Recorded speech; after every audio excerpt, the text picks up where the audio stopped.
Donc, tout le monde nous entend, donc on va en profiter pour vous dire bonjour à tous ceux qui se sont en charge de ce programme. Monsieur Guillard s'excuse, hein, il n'a pas pu être présent avec nous aujourd'hui, donc qui représente l'organisme de formation donc APTH, qui sont à Saint, dont le centre technique est à Saint-Eusèbe. Voilà pour l'équipe projet qui travaille donc sur ce programme. Donc, par rapport au cadrage du programme, c'est un programme qui se déroule sur une durée de 4 ans. Donc, on l'a débuté en 2019 et donc il se poursuit à minima jusqu'à 2022. L'objectif étant de pouvoir définir et promouvoir une offre de service qui répond à vos attentes et à vos besoins à l'égard du risque routier. D'où le fait que nous avons réalisé une étude marketing en 2019 qui vous sera présentée de manière très succincte juste après. L'objectif étant bien sûr à la fois de s'appuyer sur les bonnes pratiques que vous mettez en œuvre dans vos entreprises et de les valoriser et également, donc parallèlement, de vous faire progresser donc, par la mise en œuvre d'un socle minimum de prévention du risque routier. Donc, ce socle minimum qui a été donc construit sur la base des résultats de l'étude marketing. Donc, très brièvement, le calendrier. Ce que je vous disais, donc 2019 a été consacré donc, à l'étude marketing, auquel donc, des entreprises de transport ont été associées, bien entendu, pour s'appuyer sur les actions que vous mettez en œuvre et identifier les besoins à l'égard de ce risque routier. Donc, les entreprises ont été associées, mais bien entendu, les organisations professionnelles qui sont avec nous et les organismes de formation. 2020, à l'issue donc de l'étude marketing, nous avons défini et bâti donc un socle minimal de prévention, ainsi que les outils que nous avons, enfin, les outils que nous allons vous présenter dans ce webinaire et auquel donc vous aurez accès et que vous avez d'ailleurs déjà accès sur le site de la CARSAT. Et cette année et l'année prochaine sont consacrées, excusez-moi, à la promotion et au déploiement de l'offre de services au travers de différentes actions. Certaines entreprises peuvent être accompagnées de manière individuelle pour la mise en œuvre de ce socle minimum de prévention. D'autres peuvent être suivies à distance ou avec l'accompagnement de nos partenaires.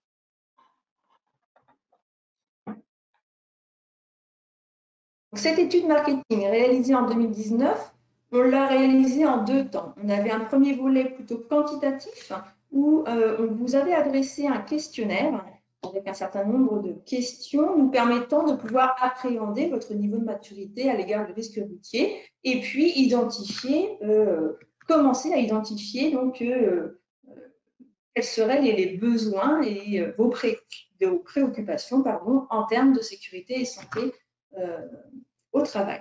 Donc, vous avez ici le top 3 des préoccupations en termes de santé et sécurité au travail, donc, bien entendu en lien avec le risque routier. Donc, là, je vous laisse découvrir ce top 3.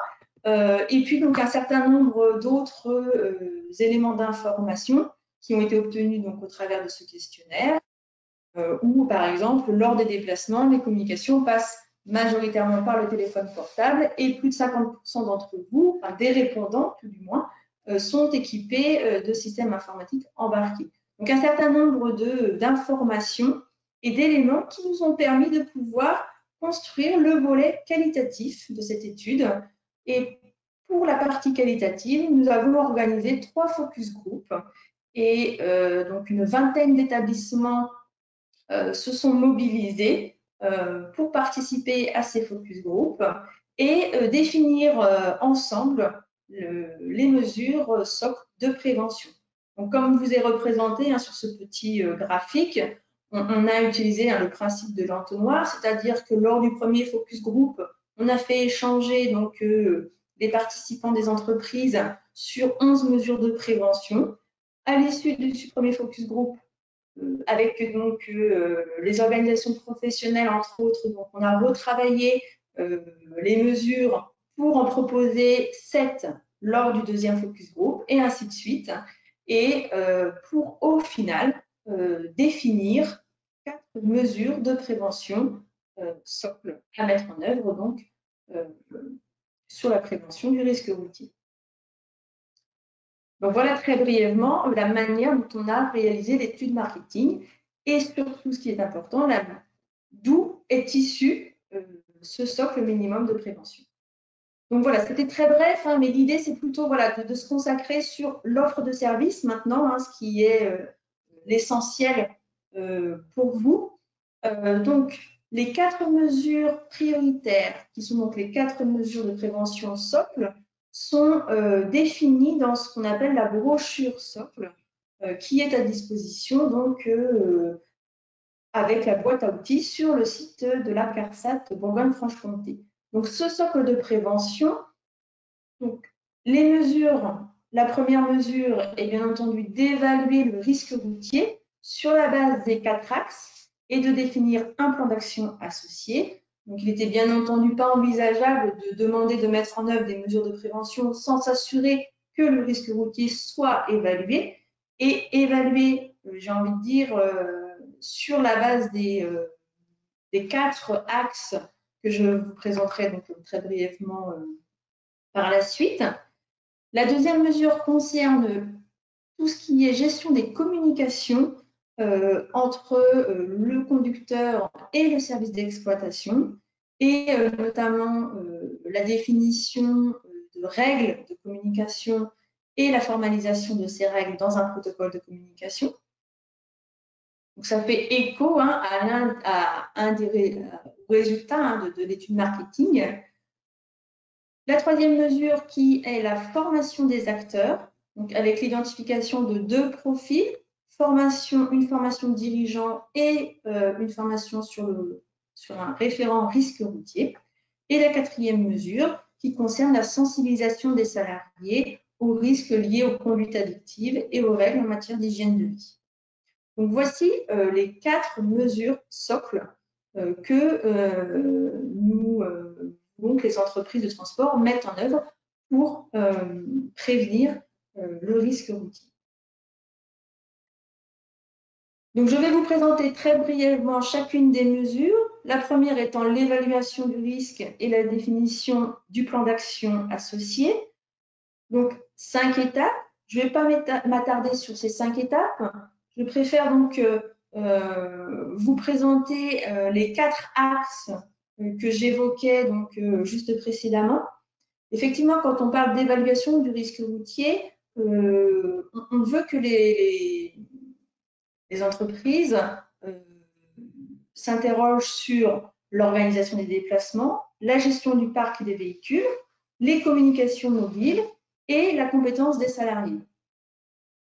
Donc, il est vrai que l'organisation des déplacements et la gestion du parc des véhicules, hein, ce sont en général, sur ces 2 axes-là, vous menez déjà beaucoup d'actions et vous avez une vigilance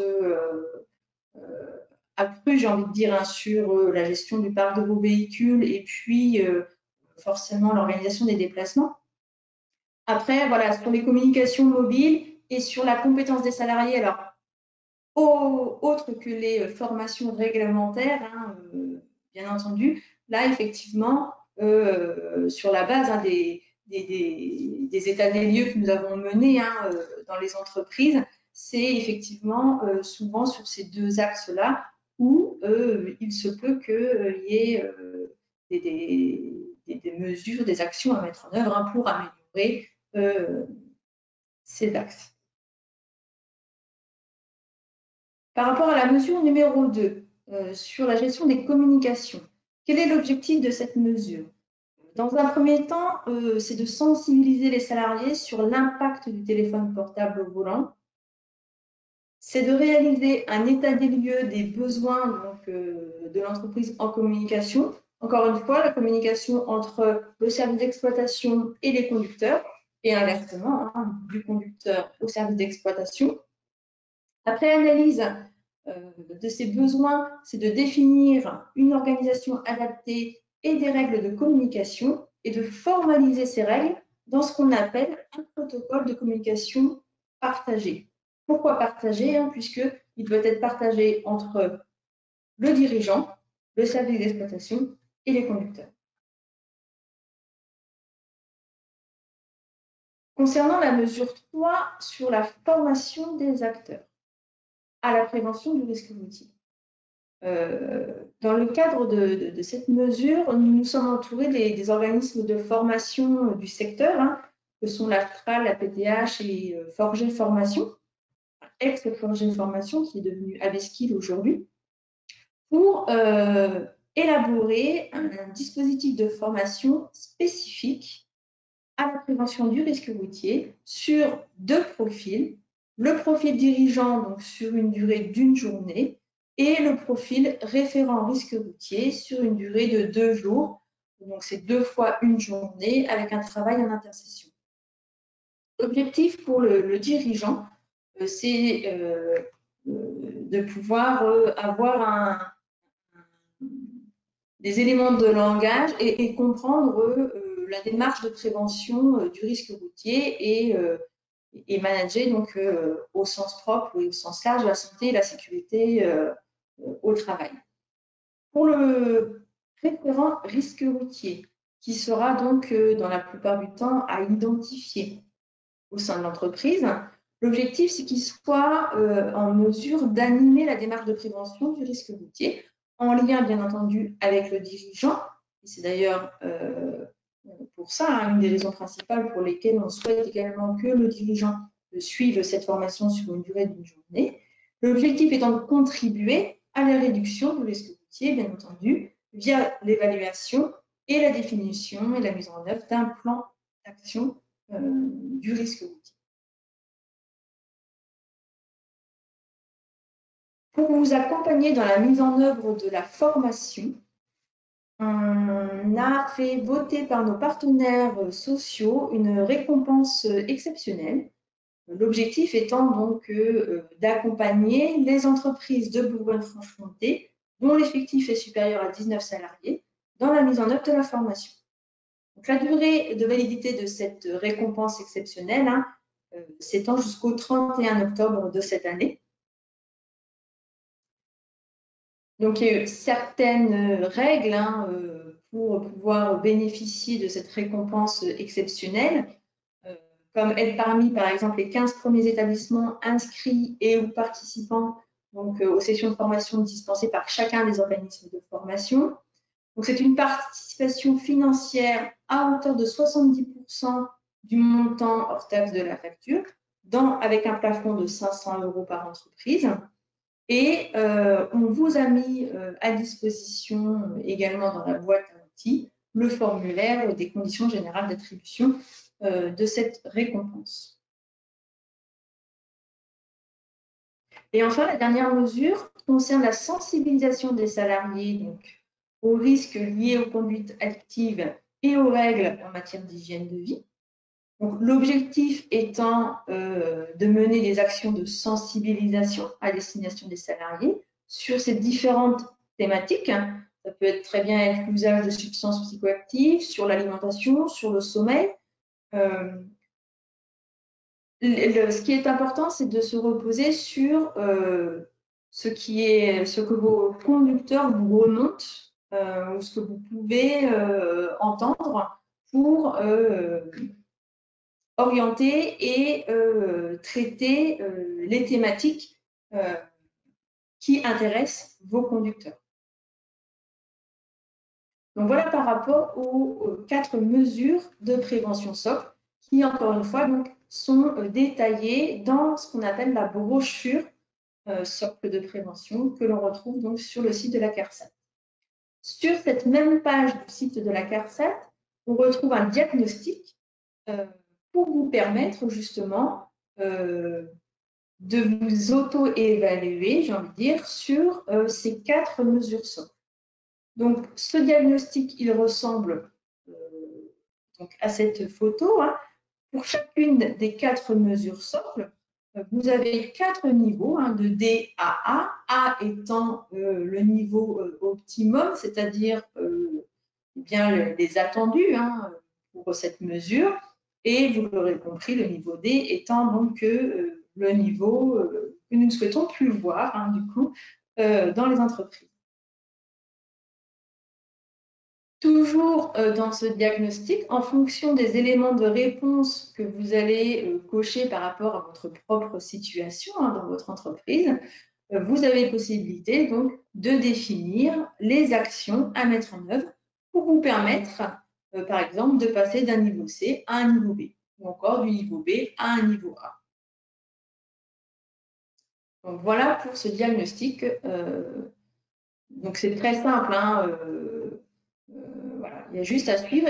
L'avantage de ce diagnostic, c'est que en fonction donc de ce qui est défini dans les colonnes B et A, ça permet de savoir quels sont les attendus finalement pour chacune des mesures du socle. Concernant la boîte à outils, donc la boîte à outils, elle a été construite et élaborée donc pour vous permettre, pour vous accompagner dans la mise en œuvre de ces mesures socles. Donc, elle regroupe au total 69 ressources qui sont réparties en 5 familles.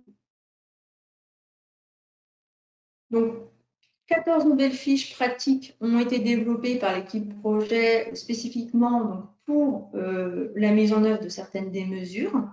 On y retrouve également des applications numériques développées donc, par le réseau prévention donc, des CARSAT ou des partenaires, puisque on a voulu également faire de cette boîte à outils un lieu où on recense un certain nombre d'outils,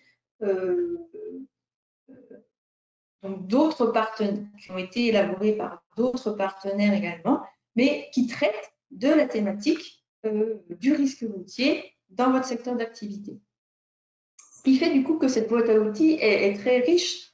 Vous voyez, il y a 69 ressources, puisqu'il y a à la fois les ressources, on va dire INRS, CARSAT, mais pas que. On y retrouve également donc des ressources, comme vous allez le voir, hein, par exemple de l'AFT ou encore de l'Opcomobilité, qui traitent encore une fois hein, de la thématique, toujours dans l'esprit de vous accompagner dans la mise en œuvre des mesures de prévention qui vous ont été présentées et définies donc, dans le cadre de ce programme. On y retrouve également, bien entendu, les programmes de formation sur la prévention du risque routier dans le transport qui ont été développés donc, en partenariat avec les 3 organismes de formation hein, que je vous ai présentés juste avant. Les conditions générales d'attribution de la récompense exceptionnelle, ce que je vous disais aussi, et de nombreuses brochures et affiches également.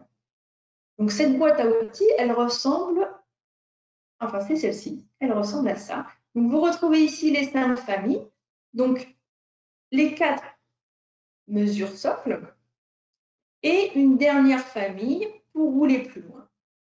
Donc dans chacune des familles, vous avez ici sur votre droite le nombre de ressources que vous retrouverez dans chacune des familles. Et si on clique donc par exemple sur l'évaluation des risques, on va retrouver ici donc un certain nombre de fiches. Donc les fiches pratiques développées spécifiquement donc, par l'équipe projet dans le cadre de ce programme, ce sont des fiches pratico-pratiques hein, qui permettent de définir, par exemple quand on parle de management des déplacements, c'est vrai qu'on parle un peu avec notre jargon, mais qu'est-ce qu'on entend par management des déplacements ? Même chose pour le management des véhicules, par exemple. Et du coup, voilà, ces fiches ont vraiment été, elles sont courtes, hein, ce sont des formats 1 à 2 pages, qui sont du coup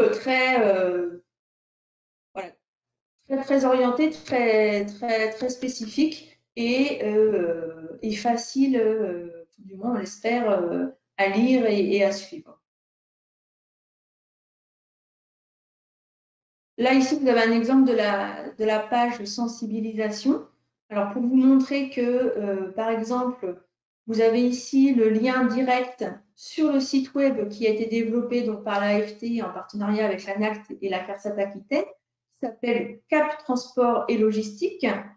CAP pour conduite addictive et prévention, donc, qui est donc le nouveau site, nouvel outil, plateforme web développé pour sensibiliser sur les conduites addictives au niveau du transport.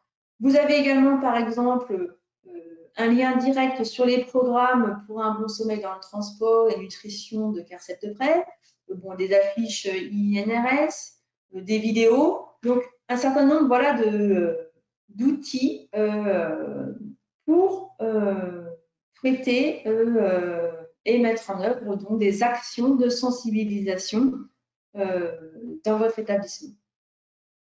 Et enfin, donc, la famille pour rouler plus loin. Alors, cette famille, on a voulu la faire parce qu'on trouvait intéressant de pouvoir aussi élargir sur d'autres risques professionnels, mais toujours, bien entendu, dans votre secteur d'activité. Et du coup, on va retrouver un certain nombre d'outils, que ce soit des fiches ou des liens, encore une fois, hein, sur des sites partenaires ou des applicatifs informatiques pour vous accompagner toujours dans la mise en œuvre de mesures de prévention. Alors là, au-delà du risque routier, hein,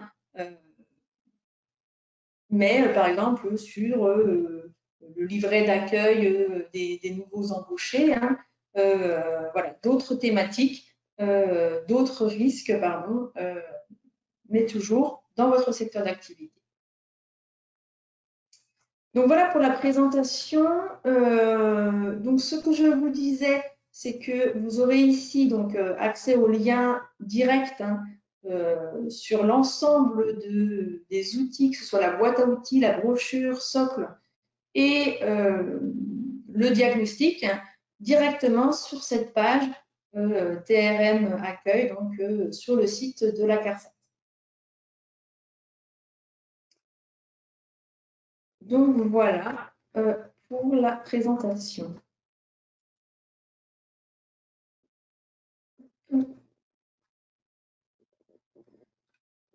Donc, je ne sais pas s'il y a des commentaires de mes collègues, de l'équipe projet.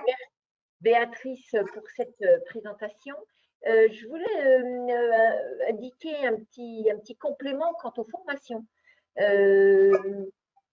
Tout particulièrement, alors même si l'aide financière peut sembler modeste, elle est d'une part réelle et elle aura une acuité d'autant plus forte que les uns et les autres, on a pu constater que les remboursements ou la prise en charge de l'opcomobilité est devenue de plus en plus réduite depuis ce début 2021 et par conséquent, ça peut alimenter utilement, au moins sur le volet des moyens, la réflexion pour les entreprises qui seraient tentées par l'une ou l'autre des formations.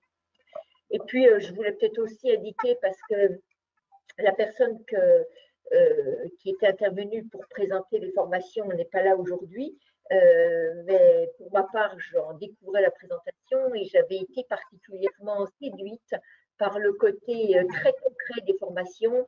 Il ne s'agit pas d'une mise en situation virtuelle, en tout cas chez certains des acteurs, mais bien de plateformes très concrètes où le chef d'entreprise et le chauffeur peuvent être ensemble en train de faire les mêmes essais et même pour les vieux habitués de la route, eh bien, les délais pour freiner ou quelques joyeusetés qui sont mises sur le parcours peuvent tout à fait surprendre même ceux qui croyaient être particulièrement rompus à l'exercice. Voilà. Donc son témoignage et sa présentation avaient été intéressantes. Il n'est pas là aujourd'hui, mais pour ceux qui auraient la curiosité de pousser un petit peu plus loin la réflexion, eh bien, je les invite à pousser les investigations. Merci, oui, le commentaire, effectivement.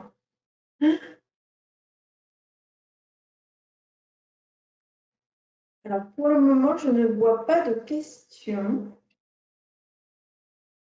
C'est que certainement tout a été clair.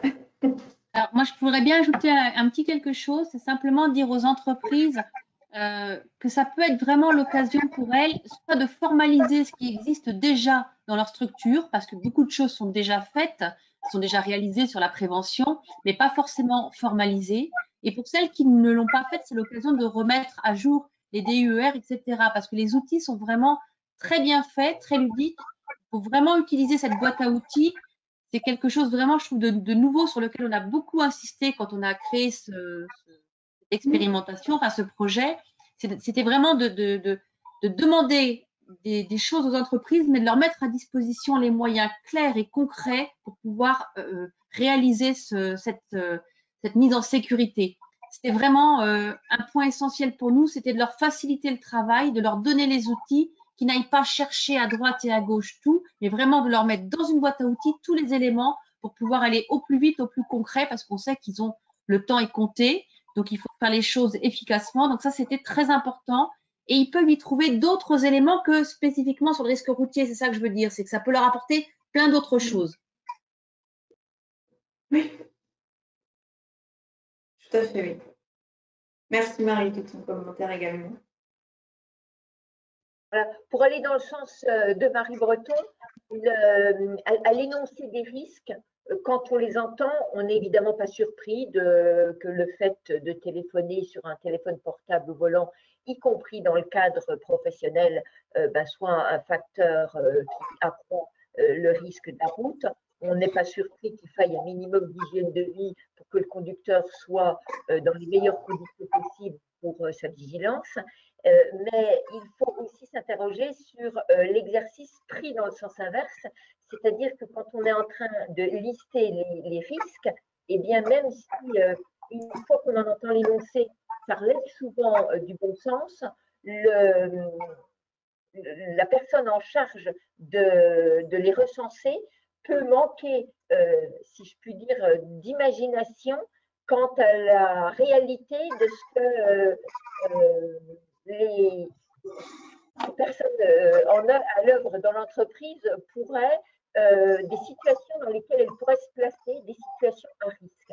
Donc, je trouve également tout à fait pertinent qu'il y ait cette checklist qui soit faite et que les risques qui ont été remontés, Béatrice Guillon l'a souligné clairement tout à l'heure, émanent du terrain, émanent de situations tout à fait concrètes qui ont été rencontrées et qui sont finalement partagées au travers de cette synthèse.